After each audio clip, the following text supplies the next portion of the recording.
నిన్న కరీంనగర్లో జరిగిన కేసీఆర్ సభలో మానకొండూరు మాజీ ఎమ్మెల్యే రసమయ్య బాలకిషన్ గారు తన అద్భుతమైన హాస్యంతో కామెడీతో అక్కడికి వచ్చిన ప్రజలను అలరించారు.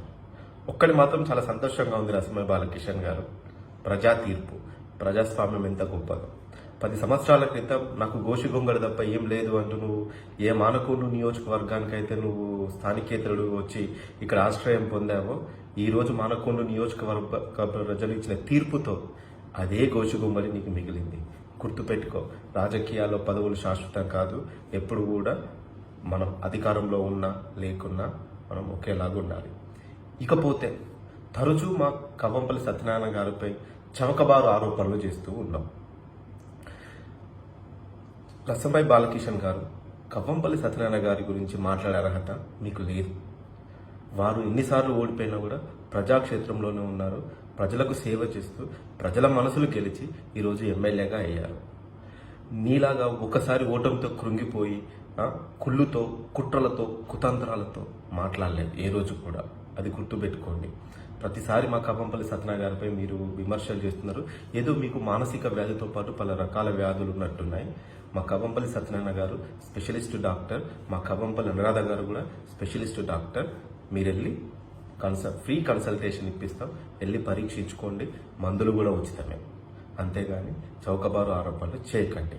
ఇకపోతే స్థానిక ఎంపీ బండి సంజయ్ గారిని సీఎం రేవంత్ రెడ్డి గారిపై మీరు చేసిన ఆ ఆరోపణలు, ఆ మాటలు చూస్తే సభ్య సమాజం తలదించుకునేలాగా ఉన్నాయి. 2 సార్లు ఎమ్మెల్యేవి, క్యాబినెట్ ర్యాంకు ఉన్న సాంస్కృతిక సారథికి చైర్మన్వి. ఇవేనా నువ్వు మాట్లాడే మాటలు? కొన్ని సందర్భాల్లో నువ్వు మాట్లాడే మాటలు, నీ హావాభావాలు, బాడీ లాంగ్వేజ్ చూస్తూ ఉంటే మాటలతో చెప్పలేము. ఎందుకంటే 2 సార్లు నువ్వు ఎమ్మెల్యేవి. అలాంటి మాటలు మేము మాట్లాడలేము. అలా అనిపించావు నువ్వు. ఏంటది? ఏంది ఆ ఎక్స్ప్రెషన్స్ ఏంటి? ఆ బాడీ లాంగ్వేజ్ ఏంటి? ఒకనొక సందర్భంలో నిన్ను చూస్తూ ఉంటే మహాభారతంలో బృహన్నల క్యారెక్టర్ గుర్తొచ్చింది. మారు. ఒక ఓటమితో పోయేది ఏం లేదు. 2 సార్లు గెలిచావు కదా, నేర్చుకో. ఎందుకు ఓడిపోయావు విశ్లేషించుకో. ప్రజల మనసులు గెలువు. అది నిజమైన నాయకుని లక్షణం. ఇకపోతే కాళేశ్వరం నీళ్ళని మేడిగడ్డ బ్యారేజ్ నుండి రేవంత్ రెడ్డి గారు చంద్రబాబు నాయుడు తీసుకెళ్తున్నారు. ఉందా ఏమన్నా? పిహెచ్డి చేసినావు, చదువు చెప్పానన్నావు, క్యాబినెట్ ర్యాంకు హోదాలో పనిచేస్తావు. ఆంధ్రప్రదేశ్ ముఖ్యమంత్రి ఎవరు? జగన్మోహన్ రెడ్డి. వారితో అట్టగాగింది ఎవరు? మీరు. స్వీట్లు తినిపించుకుంది ఎవరు? మీరు. రాయలసీమని రతనాలసీమ చేస్తా అని చెప్పి కృష్ణా నీళ్లు దోచిపెట్టింది ఎవరు? మీరు. కాళేశ్వరం ప్రాజెక్టుతో పాటు మిగతా భారీ ప్రాజెక్టులన్నీ ఎవరు చేశారు? ఆంధ్ర కాంట్రాక్టర్లు. ఆ రోజు తెలంగాణ కాంట్రాక్టర్లు మీకు కనబడలేదు.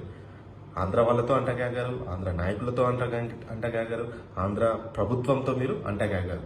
చేసినవన్నీ మీరు చేసి ఈరోజు కాంగ్రెస్ ప్రభుత్వాన్ని నిందలిస్తున్నాం. ఒక్కసారి ఆత్మపరిశీలన చేసుకో. ఏం మాట్లాడుతున్నావు నీకన్నా అర్థమవుతుంది. ఎస్, కాంగ్రెస్ ప్రభుత్వం 6 హామీలు ఇచ్చింది. ఆల్రెడీ కొన్ని హామీలు నెరవేర్చాం.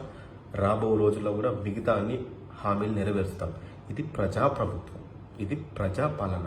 అంతేగాని మీలాగా దళితుని ముఖ్యమంత్రి చేస్తాము, నిరుద్యోగ భృతి ఇస్తాము, ఇంటికొక ఉద్యోగం ఇస్తామని చెప్పి ఉత్తర ప్రగల్భాలు పలికి మేము ఎక్కడ అన్నామని మేము తప్పించుకో.